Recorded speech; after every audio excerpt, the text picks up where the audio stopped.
Olá para todos, eu sou Crônio Marins, este é o canal Mentes Holísticas e esse é o nosso projeto Sócrates, o vídeo Vida de Sócrates 1, ou primeira parte. Bem, por que primeira parte? Eu queria realmente fazer um único vídeo sobre a vida de Sócrates e depois passar para as ideias de Sócrates. Só que para não ficar um vídeo cansativo, eu decidi dividir em duas partes. Então esta é a primeira parte, né, sobre a vida de Sócrates. Afinal de contas, nós estamos falando de alguém que viveu neste planeta há 2.500 anos atrás, mais ou menos. Ele morreu há 2.400 e tantos anos numa situação bastante especial, porque ele foi processado, julgado, condenado por motivos que não se tem hoje certeza. Nós conhecemos a acusação, mas dificilmente ele foi condenado por conta da acusação, e numa cidade, que foi considerada e é considerado um exemplo na antiguidade, porque significou o nascimento da ideia de democracia. Esta é a cidade de Atenas. Estamos falando da Atenas do século V a.C. A Atenas de Sócrates, a Atenas de Péricles, o grande líder, o grande estadista democrático. E foi nessa Atenas que Sócrates foi processado e condenado. Pois bem, falar sobre a vida de alguém que existiu antes que nós tivéssemos rádio, televisão e mesmo jornal é muito difícil, certo? Mas a situação de Sócrates é bastante especial. Posso dizer que há milhões de páginas escritas sobre Sócrates, sobre suas ideias, sobre sua vida e muito sobre o julgamento que ele teve na cidade de Atenas no ano de 399 a.C. Milhões? Pode parecer um exagero, mas não é não. Eu mesmo pesquisei algo como algumas dezenas de milhares de páginas e li, pelo menos umas 3.000 páginas. É muita coisa. Então, no vídeo de hoje, nós começamos mostrando, algumas fontes de tudo o que estamos falando. Em primeiro lugar, para entender a Grécia Antiga sob a perspectiva não só histórica, mas como filosófica, é importante consultar algumas obras de história da filosofia. Eu vou dar 3 exemplos aqui. O primeiro é História da Filosofia. Filosofia Pagã Antiga é o primeiro volume de uma coleção de 7 volumes do Giovanni Reale e do Dario Antiseri. Essa é uma coleção bem tradicional, nós tínhamos ela em 3 volumes, agora em 7 volumes, melhor diagramada em português e todas aqui em português, o que é muito bom. O segundo exemplo, aqui também é a nossa mais nova, História da Filosofia, que então é uma nova História da Filosofia Ocidental do Anthony Kenny, numa abordagem nova, volume 1 aqui, a Filosofia Antiga. São 4 volumes a coleção. E finalmente, nós temos a do Frederick Copleston, uma História da Filosofia, o volume 1, Grécia, Roma e Filosofia Medieval. Confesso que eu tinha um certo preconceito com essa coleção. Ela foi traduzida recentemente, é uma coleção com 9, 10 volumes aí, americana. Mas por quê? Porque o Frederick Copleston é um padre, então eu achava que ia haver alguma distorção nas abordagens dele. Não, ver o que é o preconceito. Foi através de uma recomendação do professor Vitor Lima, do site Isso Não É Filosofia, que você encontra aí as aulas no YouTube. Eu vou até deixar a aula do Sócrates, que é muito boa, nas referências, e quando ele recomendou, eu revi e li excelente opção para uma história da filosofia. Em português está em 4 volumes, eles condensam volumes, né, americanos num único volume. No caso aqui, né, são 2 volumes condensados num só. Condensados no sentido de colocados, viu? Porque o conteúdo é exatamente o mesmo. Aí temos obras centradas na figura de Sócrates, na de Sócrates e, obviamente, nos ensinamentos de Sócrates. Então, algumas das obras consultadas e que vale a pena mencionar foram: A primeira, Sofistas, Sócrates e Socráticos Menores, que é de uma coleção de filosofia antiga do Giovanni Reale, né, que nós já comentamos naquela coleção de História da Filosofia. Este é o volume 2, tá? Porque o primeiro volume seria Pré-Socráticos.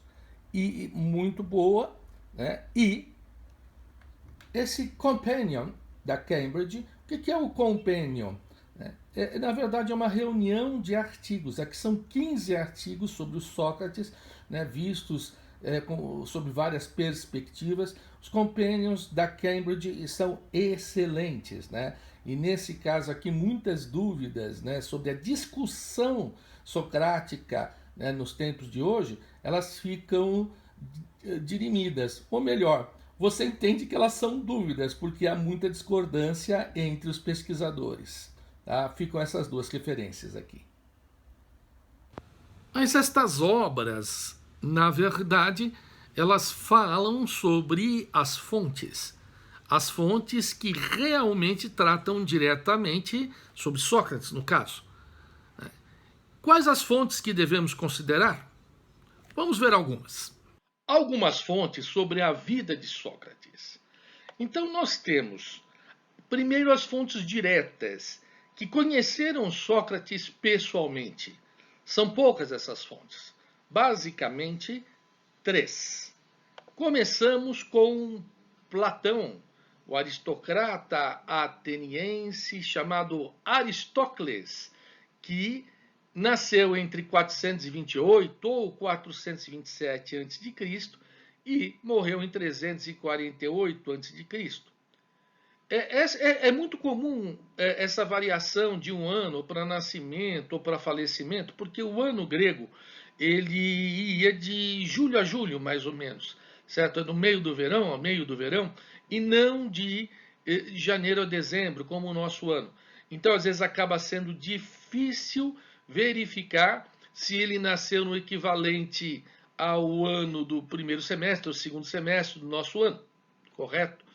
Bem, o Platão ele foi discípulo de Sócrates e a sua obra é basicamente constituída por diálogos filosóficos, ou seja, ele faz filosofia como se fossem diálogos entre algumas pessoas. Muitos deles tendo Sócrates como personagem principal. Dos mais de 30 diálogos de Platão, em quase todos Sócrates aparece, embora com características que podem ir se diferenciando à medida em que Platão caminha para a sua maturidade.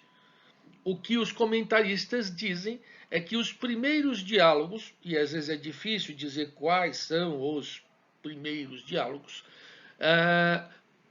Sócrates está mais próximo daquilo que ele deve ter sido, o Sócrates histórico. E nos diálogos da maturidade, da velhice de Platão, quando Sócrates está presente, já não é mais o Sócrates histórico, é mais as ideias de Platão projetadas no Sócrates. Platão escreveu muitos diálogos, mas não temos certeza se alguns desses diálogos são realmente dele ou se são de discípulos ou posteriores à morte de Platão. A gente está colocando aqui mais de 30, né? Mas parece que apenas 9 são totalmente certos terem sido escritos por Platão. Mas se acredita que ele escreveu muito mais que isso.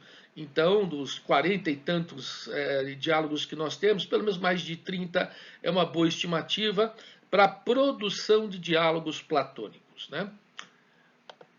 Xenofonte é a nossa segunda fonte e nasceu entre 430 429, tá, antes de Cristo, e faleceu em 354 antes de Cristo. Pois bem, Xenofonte, ele também foi discípulo, não tão assíduo parece quanto Platão, né? Filósofo, muita gente contesta, né, que ele tenha sido filósofo, historiador, isso com certeza, soldado, ele foi um líder militar, né, e é importante colocar isso, mais à frente vamos ver por quê. Né? Em várias obras dele, o Sócrates aparece, principalmente a obra Ditos e Feitos Memoráveis de Sócrates, em que Sócrates é colocado, né, em uma série de situações, até com a família dele, né, mas com amigos, com outras pessoas proeminentes em Atenas. Xenofonte era, com certeza, um fã de Sócrates, além de discípulo. E ele coloca Sócrates como aquela pessoa boazinha, o senhor sábio, mas um tanto quanto moralista e um tanto quanto previsível. Nesse sentido, muitas vezes se despreza a caracterização de Xenofonte, porque Sócrates fica muito normal. Já Platão coloca a genialidade que teria tido o Sócrates original, né? Apesar de que Platão pode ter distorcido alguma coisa, né, nos seus relatos, nos diálogos. Na verdade, aqui nós temos um problema que atinge a cabeça dos pesquisadores há muito tempo, que é a diferença entre o Sócrates de Platão e o Sócrates de Xenofonte. Porque o Sócrates de Platão, ele é uma figura, né, muitíssimo envolvente. O Sócrates de Xenofonte é uma figura interessante, mas não chega aos pés do Sócrates de Platão. Nós sabemos que Sócrates atraiu o interesse de muita gente na Grécia Antiga. Vinha gente de cidades distantes para conhecer, e alguns passavam a residir em Atenas. Atenas era muito tolerante para receber estrangeiros, inclusive para se tornar moradores, imigrantes. Nós tínhamos a figura dos chamados metecos, que vinham de outras cidades para residir na cidade mais rica da Grécia Antiga. Pois bem, Sócrates era das grandes figuras daquele tempo, da segunda metade do século V a.C. Mas qual Sócrates? O de Platão? Bem, há um consenso de que o Sócrates de Platão ele vai mudando nos próprios diálogos platônicos, porque Platão vai amadurecendo. Ou seja, o Sócrates de Platão é um personagem.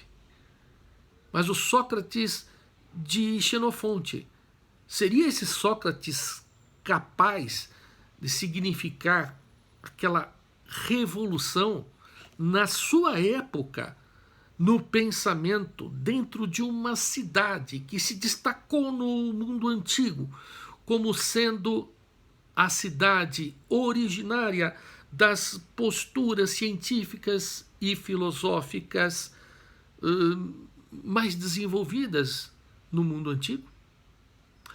Atenas recebia cientistas e filósofos de toda a Grécia. E entre todos, Sócrates chamava a atenção. Sócrates incomodava. Então, qual seria o verdadeiro Sócrates, o de Platão ou de Xenofonte? Mas será que só há essa opção? Terceira fonte é Aristófanes, que nasce em 447 a.C., mais ou menos, e falece em 385 a.C. Então ele é mais velho que Platão e Xenofonte, e ele conhece Sócrates ativo perto dos seus 40 e tantos, 50 anos. Isso é muito importante, porque Platão e Xenofonte já conhecem Sócrates entre 60 e 70 anos. Né? Então, Aristófanes foi um dramaturgo, na verdade um comediógrafo. Né? Ele é o grande comediógrafo da antiguidade. E das 40 peças, ou até mais, que escreveu, 11 chegaram completas até nós, e tem fragmentos de outras.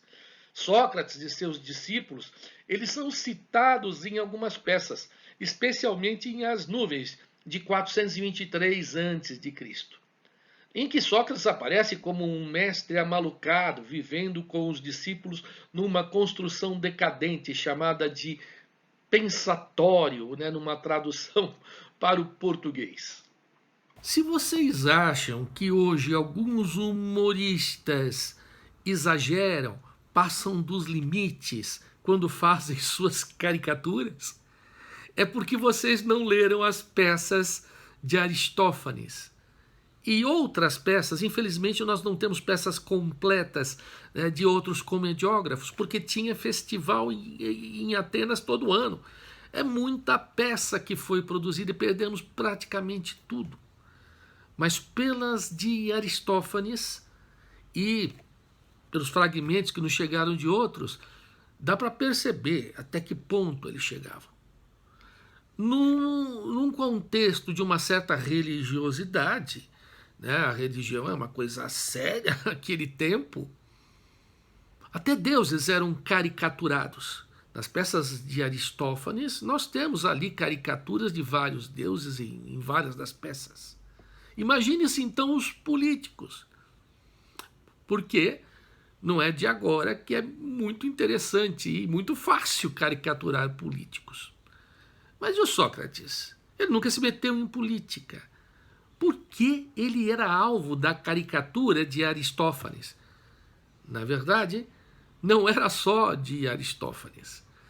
E Aristófanes o citou em várias peças, mas em especial nessa As Nuvens, de 423 a.C. Sócrates era o líder, né, e o professor, o mentor de um grupo bem amalucado, pessoas pálidas que viviam reclusas, né, numa casa velha onde Sócrates ensinava. E o que ele ensinava? Sobre tudo. Então, por exemplo, se pesquisava quantas vezes o seu próprio tamanho uma pulga pode saltar. Pois é, está lá nas nuvens, na peça As Nuvens. E também o importante problema sobre mosquitos. Afinal de contas, aquele zumbido incômodo, ele vem da boca do mosquito ou vem do traseiro do mosquito? Muito importante se saber disso, não? Mas era justamente o que Aristófanes colocava, que o que era tratado na escola do Sócrates não era de interesse para ninguém. E mais ainda, além destas ciências, vamos dizer assim, inúteis, aquelas pessoas se preocupavam em desenvolver argumentos para ganhar qualquer questão, seja ela justa ou injusta. Então, na peça, uma pessoa ela é ensinada lá dentro, né, pelos próprios argumento justo e argumento injusto personificado, sendo que a ideia é que o argumento injusto ganhe. Porque o injusto, para que você possa ganhar em qualquer situação, na retórica, no discurso, mesmo estando errado. Então, era assim que as pessoas, os filósofos, os intelectuais de Atenas, poderiam ser vistos por toda uma comunidade em 423 a.C. Essa era uma crítica geral, não era só ao Sócrates. O Sócrates apenas personificava isso. O que quer dizer? Em 423 a.C., com 40 e tantos anos, quase 50, Sócrates já era bastante famoso, porque ele não foi caricaturado apenas por Aristófanes. No festival em que As Nuvens participou, As Nuvens, a peça ganhou terceiro lugar. E quem ganhou o segundo lugar foi uma outra peça chamada Conos. E essa peça era de um outro comediógrafo, Ameipsias, e o Ameipsias tratou nesta peça de quem? De Sócrates, ganhando o segundo lugar. Bem, além disso, outros comediógrafos trataram de Sócrates, seus discípulos, né, e dos intelectuais como o Sócrates. E veja só o que, por exemplo, um outro comediógrafo chamado Eupolis colocou na boca de um personagem sobre o Sócrates. Eu odeio Sócrates, o mendigo tagarela que teoriza sobre tudo, mas se esquece de pensar onde pode arranjar uma refeição. Justas ou não justas as caricaturas, o fato que nós não podemos negar é que Sócrates chamava muita atenção nos seus idos de 40 a 50 anos de idade, muito antes do processo que viria a seguir 20 e tantos anos depois. Mas vamos às fontes indiretas pelas quais conhecemos Sócrates. As fontes indiretas são aquelas que não conheceram pessoalmente Sócrates, mas temos que dar valor a elas porque elas tiveram contato com outras fontes que nós não temos hoje, elas não chegaram até nós, essas fontes, né? Talvez a que mereça mais credibilidade seja a de Aristóteles, né, que ele nasceu de 384 a.C. e faleceu em 322 a.C. Ele foi discípulo de Platão e um dos maiores filósofos de todos os tempos. Apesar de ter nascido 15 anos depois da morte de Sócrates, ele conviveu 20 anos com Platão. E, nesse sentido, Platão deveria falar muito de Sócrates. Então, outras pessoas também conheceram Sócrates, conviveram com Aristóteles. Nós temos que dar muita credibilidade, então, ao que diz Aristóteles. Já a nossa segunda fonte, que não conheceu Sócrates, é interessante, porque é o Diógenes Laércio. Ele viveu de 180 depois de Cristo a 240 depois de Cristo. Então, nós estamos falando de 500, 600, mais de 600 anos depois de Sócrates. Só que o Diógenes Laércio, que talvez não tenha tido nem este nome, ele escreveu sobre muitos filósofos da antiguidade e ele sempre foi muito respeitado. Os escritos do Diógenes Laércio foram muito respeitados. Pouco se sabe da sua vida, mas ele escreveu coisa de 10 volumes, de uma obra chamada Vidas e Doutrinas de Filósofos Ilustres. Essa obra é contestada, apresenta coisas que talvez sejam fofocas. É muito comum que uma pessoa famosa tenha atribuído a si ditos e feitos que não foram dela. O fake news não nasceu agora, no século XXI, não. E a fake news, nesse caso, pode ser negativa, como normalmente hoje é, mas também positiva.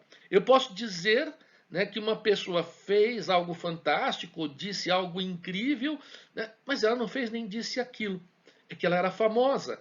Então, o que acontece é atribuído a ela, mesmo sem ter sido ela. Isso acontece muitas vezes ainda hoje. E deve ter acontecido, com certeza, com Diógenes Laércio. Mesmo assim, o que relata Diógenes Laércio normalmente é bastante citado pelos comentaristas que tratam da antiguidade. Há muito mais, mas vamos parar as fontes por aqui. No vídeo passado, nós falamos sobre o ambiente em que viveu Sócrates, como era aquela Atenas, da metade do século V a.C. Mas a vida de uma pessoa tem a ver muito com as pessoas que a cercam. Sua família, seus amigos, as pessoas com quem ela se interrelaciona. Em termos holísticos, eu digo que não há um indivíduo. O indivíduo é um conjunto das relações que ela tem com as pessoas e com a sociedade. É uma maneira de enxergar uma pessoa. Então vamos ver alguns personagens, não todos, obviamente, mas alguns dos mais importantes personagens que estavam ao redor de Sócrates durante essa parte importante da sua vida, da maturidade à velhice. Personagens na vida de Sócrates. Bem, Sócrates é filho de Sofronisco e de Fenareta, ou Fenarete. Não nos vamos preocupar aqui, com a grafia correta, até porque entre grego, passando por romano, chegando ao português, tem muitas possibilidades de grafia. Bem, Sofronisco foi um escultor ou um pedreiro, porque, veja, na Grécia Antiga, quem fazia escultura normalmente também fazia construções. E Sócrates, na juventude, deve ter trabalhado com o pai. Há suspeitas, inclusive, que Sócrates tivesse esculpido algo. Já Fenareta tinha uma profissão antes de ser profissão, mas Sócrates faz uma alusão à mãe, num dos diálogos de Platão, dizendo que ele trabalha como a mãe, só que a mãe trazia à vida pessoas e ele traz à vida ideias. A esposa ou esposas, com certeza a Xantipa foi esposa de Sócrates, mas é possível que Sócrates tenha tido uma segunda esposa, a Mirto. Era muito comum que atenienses daquela época tivessem mais do que uma esposa, porque faltavam homens em Atenas, por conta das sucessivas guerras. Então isso era legalmente permitido. Mas Xantipa com certeza foi esposa, e era caracterizada como uma mulher de gênio muito difícil. Assim ficou a figura da Xantipa. E a gente vai ver que talvez o gênio dela tivesse motivo de ser no próprio comportamento do Sócrates. Os filhos foram Lâmprocles, Sofronisco e Menexeno. Bem, novamente, a grafia é o que menos interessa aqui. Não dá para se saber, nesse sentido, quem foi filho da Xantipa, quem foi filho da Mirto. Mas, praticamente com certeza, Lâmprocles é filho da Xantipa, que é o mais velho. Quando Sócrates morreu, os outros dois eram novinhos. O Menexeno provavelmente era de colo. Discípulos agora. Nós temos os problemáticos, alguns problemáticos, Alcibíades e Crítias. Por que a gente está colocando aqui discípulos problemáticos? É justamente porque Sócrates foi ligado a pessoas que causaram muitos problemas na cidade de Atenas. E isso pode ter contribuído para o que aconteceu com ele, seu processo e sua condenação. Os discípulos que nos informam, os informantes, então, a gente vai colocar aqui o Platão e o Xenofonte. Os discípulos influenciados por Sócrates e que depois, depois da morte de Sócrates, eles fundaram suas próprias escolas filosóficas em Atenas ou fora de Atenas. Nós temos aqui Antístenes, Aristipo, Euclides, Fédon. Esse Euclides não é aquele Euclides que escreveu a obra Os Elementos, sobre geometria, não. Tá? Teve muito mais discípulos, mas ficamos por esses daqui. E um amigo em especial, uma pessoa importante na vida de Sócrates, que é o Querefonte. Querefonte foi um amigo de Sócrates que não viveu até o julgamento de Sócrates, isso é dito pelo próprio Sócrates. Mas é um amigo, talvez de adolescência ou mesmo de infância, nasceu ali, perto de onde Sócrates nasceu. Era uma pessoa um tanto estranha. Inclusive foi caricaturado também por comediógrafos atenienses na mesma época que caricaturaram Sócrates. Bem, Querefonte com certeza acompanhou o desenvolvimento de Sócrates. Em determinado momento, infelizmente, a gente não sabe dizer quando, porque seria essencial para reconstituir a vida de Sócrates. Querefonte, julgando Sócrates alguém muito sábio, sabe-se lá também por que motivos, ele foi para o oráculo de Delfos, o oráculo do deus Apolo, na cidade de Delfos. O que é isso? Na verdade, era um tipo de um templo, uma construção, onde uma sacerdotisa, ela dizia, né, ela profetizava, respondia a qualquer pergunta em nome de Apolo. Era conhecido como Pítia ou Pitonisa. Bem, se vocês imaginarem um terreiro de hoje, em que você vai, né, para fazer alguma consulta para uma mãe ou o pai de santo, não está muito longe, né, do que foi ou foram os oráculos. E entre esses oráculos, o mais famoso da antiguidade era justamente o oráculo de Delfos. E Querefonte foi lá, sabe-se lá, né, motivado, qual a motivação exata para fazer uma pergunta. Existe neste mundo algum homem mais sábio do que Sócrates? Parece ter sido essa a pergunta, há ligeiras variações. E não é que o oráculo, a Pitonisa, né, é totalmente incorporada pelo Deus, diz: não, não existe alguém mais sábio do que Sócrates. Sócrates é o mais sábio dos homens. Querefonte volta muito entusiasmado para Atenas e fala isso para todo mundo, inclusive para o Sócrates. E o Sócrates aparentemente muda algumas coisas no seu proceder. Tem uma inspiração que vai ser importante, né, e fundamental para a definição da vida dele.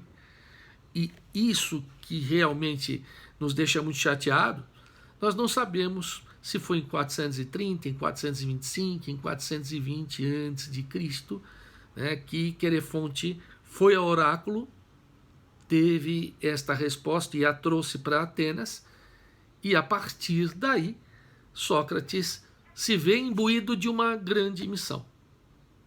Qual é esta missão? Nós vamos ver nos próximos vídeos. Aliás, nós estamos terminando a primeira parte da vida de Sócrates, colocamos as fontes, algumas fontes que usamos, falamos da dificuldade, né, de se reconstruir a vida de alguém que viveu numa época em que nós não tínhamos as mídias que temos hoje. Falamos sobre alguns personagens na vida de Sócrates e vamos falar sobre ele mesmo, sobre suas características no próximo vídeo. Você que ficou até aqui, que acompanha os vídeos do canal, se ainda não está inscrito, se inscreva. Comente, faça seus pedidos, suas perguntas, suas dúvidas, suas críticas. A gente sempre responde. Mas o mais importante é que você repasse se gostou do vídeo, se acha interessante, para que as pessoas, já que hoje a gente tem muito essa coisa de eu quero saber da vida dos outros, né? Então por que não saber da vida de alguém que significou tanto para toda a nossa civilização? É isso que nós estamos fazendo no Projeto Sócrates. Até o próximo vídeo com a segunda parte da vida de Sócrates.